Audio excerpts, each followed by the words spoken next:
الله وبركاته. أعتقد أن السؤال هذا يسأله كل النصراويين وحتى المحايدين وحتى البرامج الرياضية. وش مشكلة النصر ما قبل الصندوق الماضي وحتى ما بعد الصندوق؟ هي القرارات الفنية. مثل الموسم هذا عرض بيولي على الاتحاد ولا لا؟ المدير التنفيذي حق الاتحاد، المدير الرياضي كريم بنزيما، الاتحاد بشكل عام كنادي رفضوا بيولي. ليه رفضوا بيولي؟ يشوفونه مدرب غير مناسب. بيولي عرض على النصر قال هاتوه. هذا قرار فني. القرار الفني النصر صار ترتيبه الخامس وخسرت المقعد الآسيوي وخسرت النخبة الآسيوية.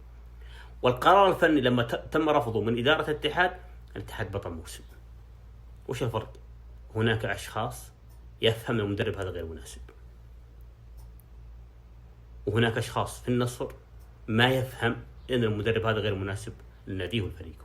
بس ببساطة هذه مشاكل النصر. يعني قبل 3 سنوات 4 سنوات عم سلي أنت بختار 4 مدربين، تختار مدرب وتقيله، تختار مدرب تقيله. مشكلة بفلوس؟ لا تملك فلوس.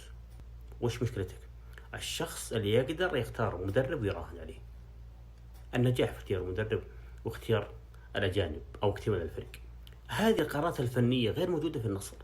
ما تملك ناس أو عقلية رياضية تقدر تراهن عليه. ببساطة وش رجع الأهلي الموسم هذا؟ بطل النخبة الآسيوية. وش يعني لو تسأل أي لاعب نصراوي أهلاوي هلالي اتحادي، هل عندك مشكلة في التأخر مع الرواتب؟ لا، كل لاعب يستلم راتبه معنويا ونفسيا وماديا، كل شيء موجود مع اللاعب. لكن القرارات الفنية، الإدارة أو الأشخاص اللي يقدر يقرر مصير الفريق. النصر الموسم هذا وحتى في الماضي إنك ما تملك عقلية رياضية فعلا. هالعقلية هذه نظيفة ويعرف يختار مدرب ويعرف حاجة الفريق. هذه أشياء غير موجودة مع النصر. فمن أهم الملفات لازم نقاتل عليه ماجد يا جماعة. احنا باقي على نهاية الموسم أسبوع فقط، 7 أيام ينتهي موسمك. لازم تعرف من هو الشخص المناسب اللي يقدر يختار مدرب لك الموسم القادم ويكمل حاجة الفريق.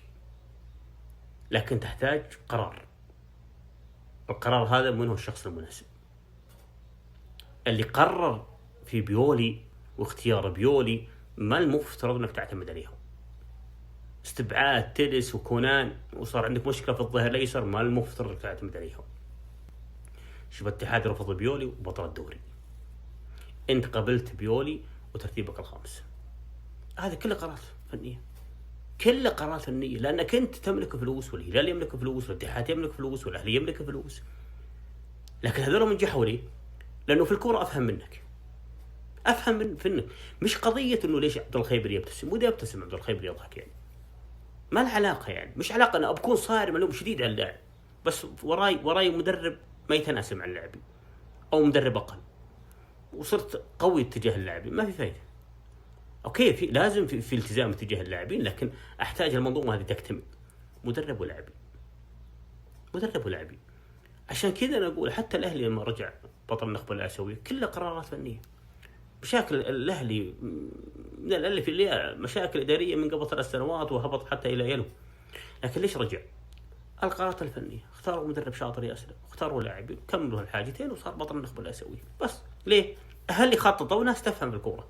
انت تملك كل شيء، يعني تملك فلوس، تملك جمهور، تملك إعلام، تملك عندك ملعب، كل أدوات النجاح بيدك. بس في ناس ما يفهم في الكورة بالتالي يقرر مصير الفريق. فلما انتهي الموسم احنا ما ندري وين مشكلة النصر. لا، مشكلة النصر واضح يعني انك ما تعرف تختار مدرب، ما تعرف. يعني مقيل كاسترو مدرب برتغالي واسلوبه الاستحواذ والسيطرة، تقبل مدرب إيطالي اسلوبه وطريقته في الملعب وهوية الفريق مختلفة من الالف الى الياء عن كاسترو. هذا قرار فني رجع النصر الموسم هذا. فانت ليش منافسينك رفضوا وانت قبلت؟ ليه؟ وش الحكمة؟ يعني صدفة؟ لا، ما هي صدفة. الانسان اللي يفهم كورة وعقليته نظيفة يعرف انه بيولي غير مناسب للاتحاد.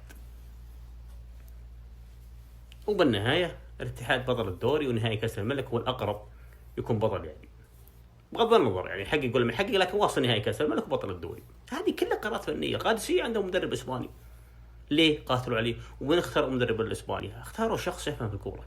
شوفوا مدرب هذا